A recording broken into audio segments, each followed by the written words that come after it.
So this is a V19 Haines Hunter powered by a Mercury V6 200 horsepower. I love the clean lines. I love the speed it can handle. I love the fact that it can handle going over a lot of chop or wake or swell a lot better than any other boat I've ever had. So yeah, I'm fully in love with it. It all started when I wanted to build my own V19, and so I went out looking for a really old crapper that I could do up. I found one, and it sat in our driveway for about 6 months on a trailer, and I kept on looking at it every time I'd come home from work. And for 6 months, I just decided it's just too hard. I've got too many things to do in life. Then what happened was, my son and I were at a boat show, and one of Saxon's friends turned up. We were talking about boats and what I've got waiting to be built, and he said, "Well, actually, I've got one, and I think I'm just going to sell it soon." And as soon as I found that out, my ears pricked up. Saxon's ears pricked up. What is it? He knew exactly what it was. And as soon as I saw photos of it, I said, I have to see this. I have to see it, yeah. And when I saw it, it's exactly what I wanted to build. So we made a deal. My plans and the drawings I did in my head and on a piece of paper were exactly this. I couldn't believe it. The V19 is a really nice size for getting outside and fishing and being comfortable and feeling safe. I like doing bottom fishing. I'm not so much of a pelagics person. I don't like hitting the end of the food chain, so I'm not really much of a marlin fisherman. I like to take what I need, not what I can take. So if I need a feed, I don't catch my bag limit. I like to catch a few fish that I can eat and make sure that the environment's still good.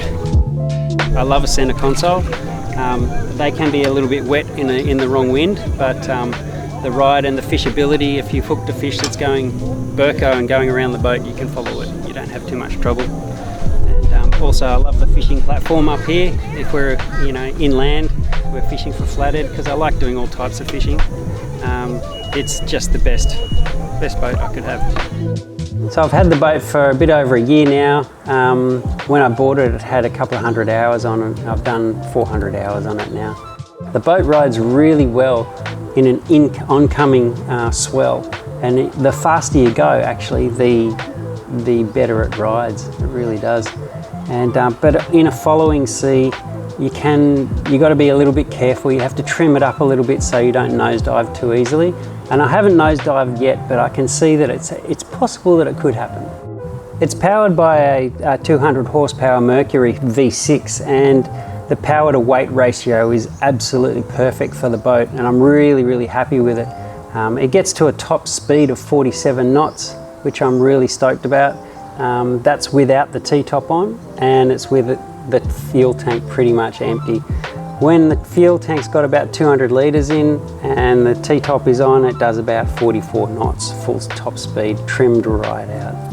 The guy who built the boat, he stripped it right back to a very thin layer of fiberglass, put new thermalite stringers in it, extra fiberglass into it, and then foam filled every cavity. So the thing is pretty much unsinkable. It looks like a really nice, neat, fine lines boat, but it has so much in it, it's ridiculous. It's like a BMW that has got everything, but it doesn't look like it's got everything. I'm not sure the year, I think it was around 45 years ago. What it used to be is nothing compared to what it is now. It's a super boat now. The pod is what made the boat. It really changed the whole system, the way it rides. It's a 700mm pod, and it's got a beautiful teak deck on the top. And the teak deck really goes with the sea deck inside the boat so well, and it finishes the boat off so nicely. The T-top is a beautiful addition to my boat. I really love it. It's an aluminium $12,000 build, by the way, and it's been powder coated with white, which matches the boat really, really well. It's got a thin PVC roofing, which is lightweight, so it doesn't make the boat sway too much in the inswell. There's a fair bit of space underneath the deck at the front. There's two hatches. There's one esky, but you could easily fit in that esky like a 100 kilo dog tooth. It's just massive. The relaxing seats are really nice. They're really great for a centre console, especially that format, because you can either put the bumper down and sit on it and go and relax as you're travelling out to somewhere like the shelf, or you can stand up, you push the bumper back and stand up, and it's quite comfortable. I love the stainless frame that it's been built around by Relaxin as well, and it's got some extra rod holders, which I always love rod holders. And I think there's something like around 20 rod holders, and I don't have a problem filling it. The boat looks like a porcupine once I'm out there fishing. So the gunnel height, I was a bit concerned about whether it was high enough, and the first couple of times we went out, I realised when I'm laying into a fish that it's not bad at all. It's around my knee, just above my knee height, and I can really lay into a fish, which is the most important thing for me. The electric motor is a total game changer for any fisherman nowadays. Whether you're in the broadwater or in the sand flats catching flathead or whiting, or whether you're out actually on the shelf fishing for tuna or deep sea fish out there. It's just so amazing to be able to spot lock right on the spot, and if you're not on the spot, you don't have to up anchor, remove, drop the anchor and see if you've got it right and you're not sure if you have. All you got to do is press the arrow button 3 or 4 times and it'll move you 4 meters over. It's just such a game changer. The boat was built 2-pack paint and not gel coat, and the reason is because the builder said it's a lot easier to repair if you're using a 2-pack paint, which is that's good for me because I've owned aluminium boats in the past and I've knocked them around a bit. I really like the colour. I like the clean lines, the whiteness. I love the motor that matches the white of the boat. It just looks magic when it's driving through the water. We've got 2 12-inch Simrad sounders, and we've got a through-hole transducer. So they're huge, and you can see everything. It's so good. There's only one thing I would change on this boat, and that is to get the front hatch waterproof. We'll be sending it in for a makeover soon to get the hatch sealed and a couple of dings under the boat. In a perfect world, it does 24 knots at 24 litres an hour, which is really beautiful. We get out to the 50s, takes us an hour and 10, hour and 15 to get out there, and we've only used about 20 litres. It's so good.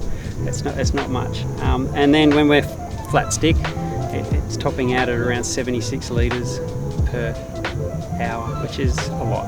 And I've always wondered whether going fast and getting there quicker because of your hourage, whether I should still just flat stick it because we're getting there quicker, so it might be saving fuel anyway. It's twice as fun. Yeah, that's exactly right. You do get heads turning. Wherever you go, you get heads turning and people videoing, and on Facebook, I saw your boat today, it was amazing, you know. I do love the fact that I've got a very unique boat in comparison to most of them rebuilt in Australia. It just looks like nothing else on this broadwater.